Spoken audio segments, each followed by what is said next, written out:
The aircraft was a brand new invention in World War I, you know, just 10 years or so after the Wright brothers first flew. At first, I think the armies of Europe didn't really know what to do with the airplane, but it very quickly found a very important role. And aircraft production and training of pilots, they all skyrocketed very quickly. It was a brand new way of fighting. Having war machines that operated within the air added a third dimension to the battlefield, and they were just learning how to do it. And pilots were throwing bombs out of the cockpit, and they were carrying pistols and rifles in the cockpit, or they would have an observer in a secondary cockpit who had a pistol or a rifle, and they would be trading rounds with other airplanes.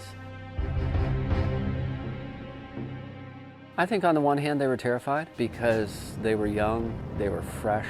When they came to the front lines with a unit, you know, they maybe had a maximum of 20 hours of flying time.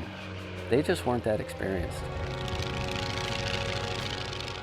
I have a lot of respect for the young men who flew these really primitive elemental airplanes back in the day, often with only a few weeks of training. So I can imagine being a 17-year-old kid jumping in one of these airplanes and then being thrown into combat versus, you know, another guy who's probably another 17-year-old kid scared out of his mind who's trying to kill him.